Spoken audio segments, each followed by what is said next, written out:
Hey guys, in this episode I'm going to show you how to make a reflection in Photoshop.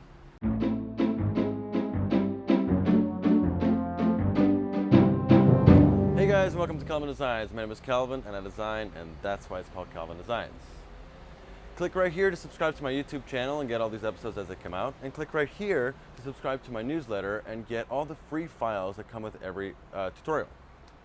In this tutorial, I'm going to show you how to make a reflection in Photoshop, first using this photo, and you can see the before right here and the after here. I do a little color correction as well. And then in the second one, we use a different method, and you can see the before right here and the after here. So let me show you. All right, so you're going to need a few files to follow in this tutorial. So to do that, just go to my website, calvindesigns.com, and if you don't have an account, it's free, just sign up. And once you're signed in and logged in through here, go to the free lessons page, and you should see it up here at the top left. It's not here yet because I'm recording it, but it'll be there. Once you get onto it and you're logged in, just hit the download source files button, and it'll give you this folder right here.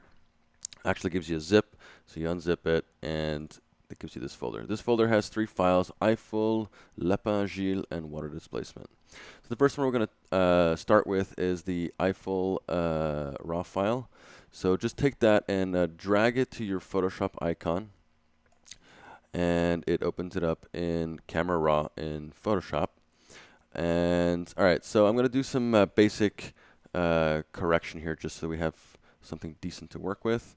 All right, so the first thing I'm going to do is very simply bring down my highlights, open up my shadows, get a little clarity, something like that. I might want to open up the exposure just a touch. Okay, and I kind of want to get a colder feel to it because I want to give that rain look. So I'm just going to bring my temperature down a bit. And maybe some vibrance, just a little bit of vibrance, and that's not too bad. Okay, and I'm actually going to crop it right here. So let's see what I want. I want it above this line. Actually, to start out, well, yeah, I'll do it manually. It doesn't matter. Something like this. I want this a little lower, maybe around here, and this somewhere around here. It's fine, something like that. And this, I don't want that line in there, so I'm just going to cut right above it. So something like that. I know this is kind of dead center, and you're not supposed to, but what the hell. All right, so hit return. So I'm cropped in, and it's pretty good. I can always come back in here because I'm going to open this as a smart object. So if this says something else, not open object, just click in here, and in this section here it says open in Photoshop as smart object. Just make sure that's checked. All right.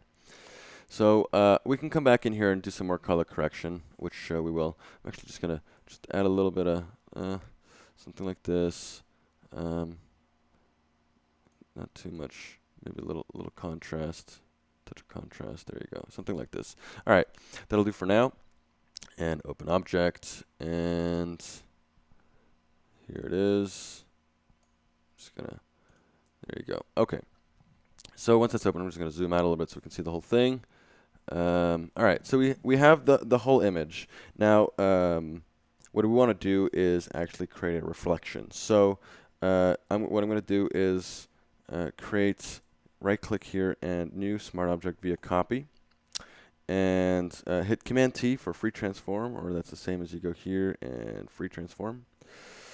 Control T on a PC, and right click it and do flip vertical. All right, so it just flips it very simply. And let's just put the image around here for now. We can always come back and move it. And then what we're going to do is put this in screen mode. Whoop, not dollar dot, screen mode. And let's put it at 50% for now. Okay. So what I'm going to do right now is place the reflection. I realize there's a line here, and we're going to have to fix that, but that's okay. What I want is I want to see some of the Eiffel Tower. I want to see some of the statue in here, and something like that. All right, that's pretty good. Okay, and then with this selected, let's go to Filter, and let's go to Distort and Wave. Okay. Actually, you know what? For this one, I want smaller. I want a very subtle sort of effect. So I'm just going to go and actually distort it using the zigzag. All right, you see that kind of does it very lightly. I mean, this is very strong, so much too strong. I just want, I want a lot of ridges, and I want them very, very slight. Okay, let's zoom out and see what we're doing here. Can barely see it. Let's go a little more. Okay, I just want it to be a little bit of. I don't want it to be too perfect. Okay, hit OK. Remember, it's a smart object, so it's a smart filter. You see, it basically gives you that sort of reflection look. I do want to do another thing, which is go to the blur here, and motion blur, and make sure it's 90 degrees, okay? And let's zoom out a little bit so we can see what we're doing. Now it's doing it to the zigzagged image, but we're going to move that. Something like 20. I just want to give a little bit of a blur, hit OK. And we're going to actually take the motion blur and move it under the zigzag. I'm going to turn off the zigzag so you can see what we just did. All right. Basically, and I'm going to zoom out. You see, it gives you that sort of blurriness that just goes up and down, which you can imagine would be in water. Okay. So we do want the zigzag back, but I want the zigzag applied after, so I moved it on top. All right. So it's a smart object, pretty easy to do. All right, and then the next thing you want to do is we're going to create a mask. So hit the mask button here and go B for brush. And let's take a brush a little smaller. Oop, not that small. Something in between. Okay, and basically, I'm going to fill this mask with black.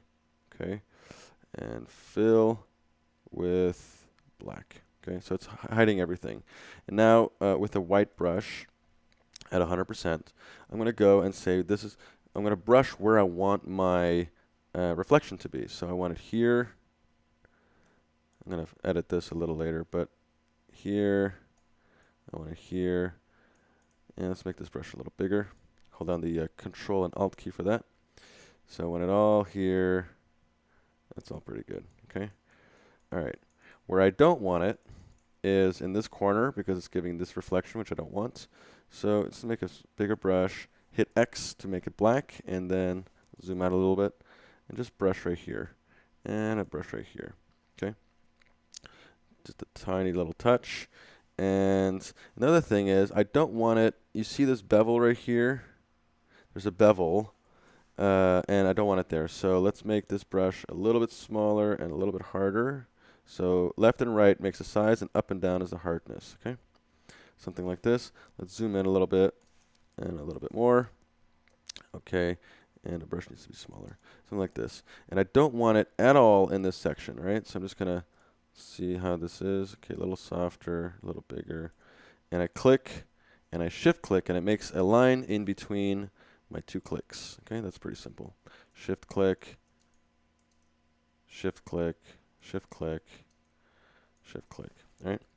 So here you go. That's the before and after, and we're pretty good. I want to do one more thing to give it a little bit more of a of that feel. So I'm going to make a new layer, and I'm just going to make a selection. M for marquee. Make a selection. Make it square if you want, and let's go ahead and fill that with gray. Okay. And then let's go ahead and filter, add some noise here. It's pretty good. Maximum is fine. And now I'm going to just make a small blur. Well, let's make a, actually I have to deselect first. Command D to deselect, or go here, deselect. And let's go to filter and blur and motion blur, like so. And this time we want it at 0, so it's straight, and we want it pretty far out, okay? Something to give us this texture, this almost brushed metal look, all right? And hit OK. And now we're going to go inside and sharpen that. So sharpen, unsharp mask, and let's just exaggerate this pretty heavily, as much as you can. Okay, something, not too much like that. Something like that. And now I'm going to, again with the marquee tool, I don't want this fuzzed edge, so I'm just going to go in here and pick out this area here. It's fine.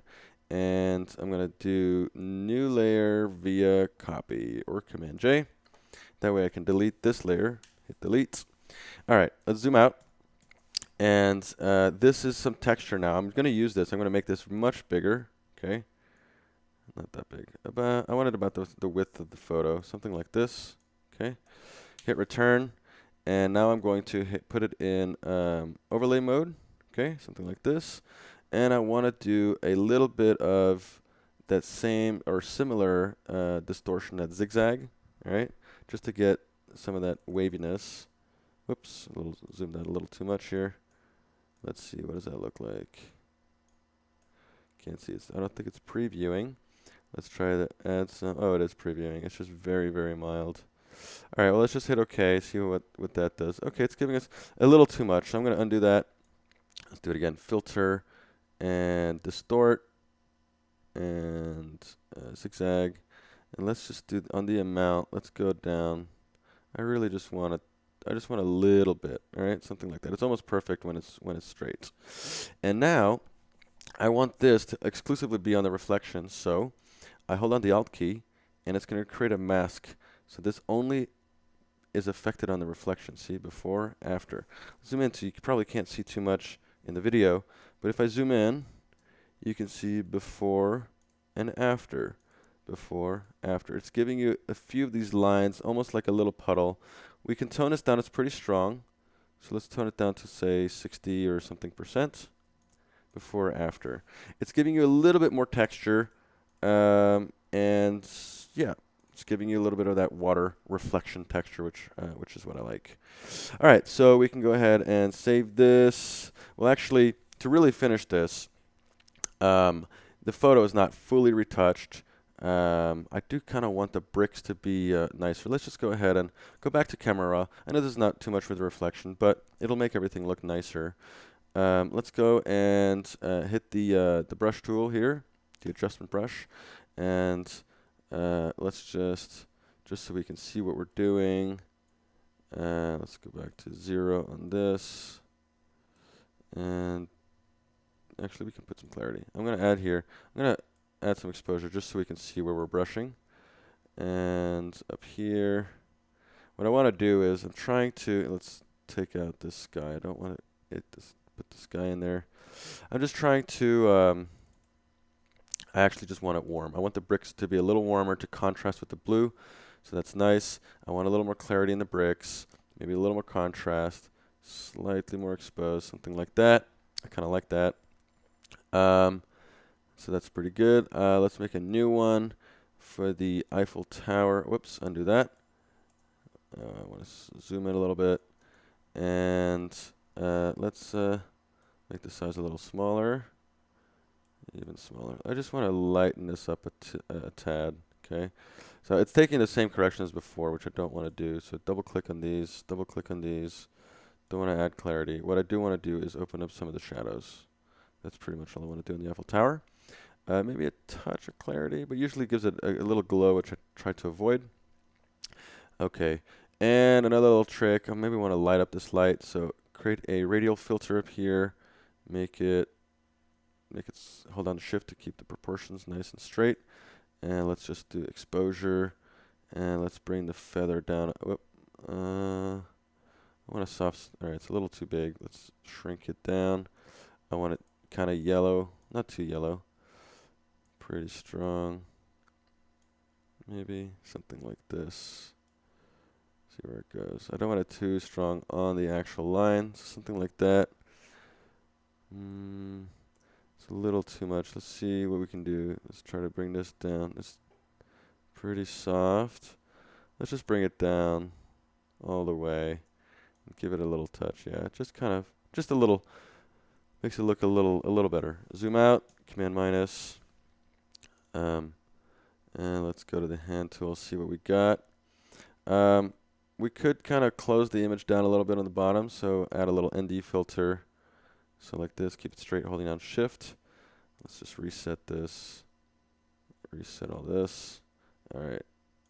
And what I really want is a little lower exposure. I want it to be a little bit colder in the bottom and a little closed, something like this. Make this taller, bring it down here. Okay, let's hit OK. See what we got.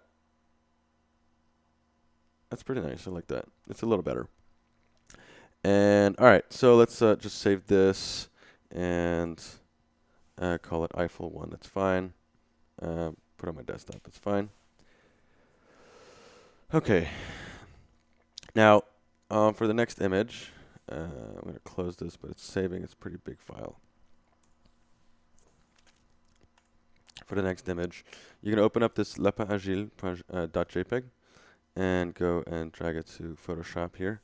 All right, I'm going to zoom in a little bit and zoom out so I can see the whole thing. Okay, so what we're going to do here is a little different technique, and I want to make it look like these stones are a little wet. All right, by using reflections and so on. So the first thing we're going to do is Command J or new layer via copy here, new layer via copy, and let's turn this into a smart object.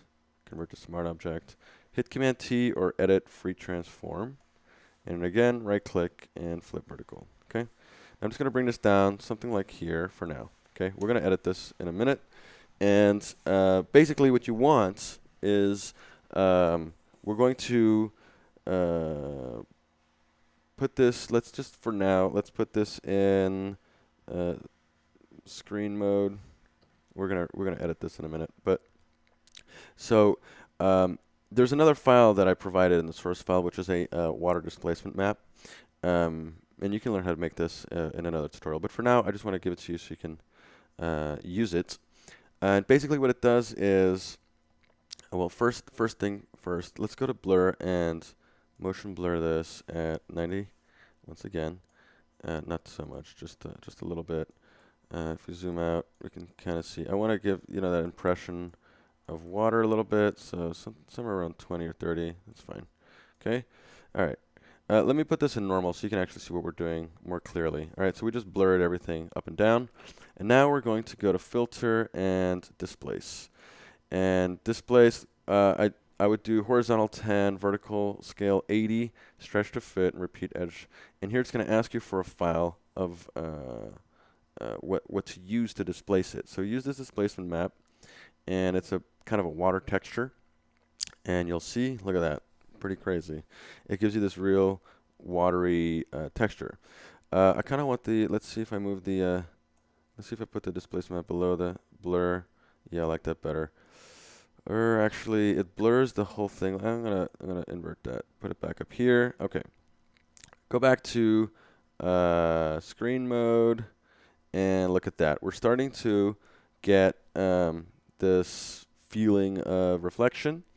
And zoom out a little bit, because this whole street kind of goes down, and I really want the water reflection to be kind of over here. I'm not too concerned about here.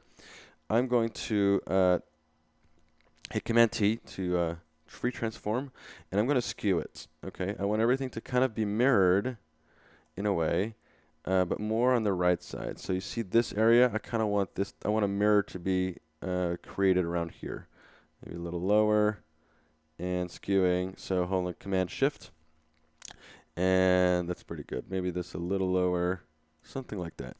Hit OK. Again, this is a smart object, so none of this is destructive. All right, and then what I'm going to do is I'm going to hold down the Alt key while creating a mask, and that basically hides everything. So that I can now use a brush, like we did earlier, B for brush, and white to reveal. Make it a little bigger, a little softer, and I can just go in here and say this is where I want the reflection on these paving stones. All right, so I'm just brushing on all these paving stones, something like this, something like that. All right, I don't really want it too much over here, so hit X to invert, black to mask, and I just kind of do like that. So it's a little softer. Okay, and then there's another thing I do. I want this to be, I want the black shadows basically to kind of come out of the underlying layer. So I do what's called a blend if. You right click on the layer, and it pulls up this layer style. Now what happens here in this blend if, this underlying layer. Here, if I move this to the right, it's basically saying anything that's black is just going to come through. Now it's doing it in a very harsh way. There's no soft edge or anything. So what you want to do is hold down the Alt key, and this blend if happens in a sort of a soft gradient, okay? So we can bring this kind of to the left, and then this kind of to the right. And you can see before, it's totally clear. And with this preview on, now that the darkest shadows are in a soft gradient coming through, all right? You can bring this all the way down to keep that and make this gradient. So you can see basically the intensity of your reflection here is determined by how soft you want it to kind of come through. So I like it around here. It's pretty nice. I'm not crazy about this green on this white line, so either you mask it out or zoom out and do, I unlinked this so that I can go and change this. So I had a mask in there, but because they were linked, it was taking the whole. I unlinked it, and now when I do a Command T to transform, it's just this. And I'm just going to bring this down a touch so that it's not on the white line. Something like that. Hit return. Let's zoom in and take a look. That's pretty good. I like that. And so you got the before and you got the after. We have this reflection. If you want to give it some color and stuff, you can. This is kind of a sepia toned photo. By the way, this is a photo from my friend Serge Ramelli, which I'm sure some of you know. And he asked me if I could try to do a reflection on this. He really hoped it was raining that day, and so I wanted to try it out, and this is what it was. So there you go, and you can go ahead and save that, and that's how you do reflections. All right, guys, I hope you liked this episode. I really like the effect of reflective water and that sort of water look in landscapes. And if you liked it, please like it, share it, and put it on Facebook or Google+. It really helps me out. I'll see you in the next episode. Hey guys, I want to talk to you about my new course called Photoshop 101. This is the most in-depth course I've ever done on Photoshop, and it takes you from not knowing anything in Photoshop all the way to really learning how to do composites, color adjustments, layers, masks. It's really comprehensive. It's the most detailed course I've ever done in Photoshop, and if you ever wondered what course to start with or what course to do for Photoshop, this is really the one for you. I'm telling you, I've tried many courses, I've seen other possible tutorials and so on. This is very comprehensive. If you want to get a discount for this course, use the one that's shown up on your screen right here. And I want to show you, here's a few before and after. So here you see this one. I'm going to show you how to take this photo and transform it to this, and how to take these few photos and make a composite like this. Or take simple effects like, I want to change the sky, but it needs to manipulate all the colors everywhere. So I start off with this photo and I end up with this one. Anyway, these are just a few. Check it out. I'm sure you'll really like it.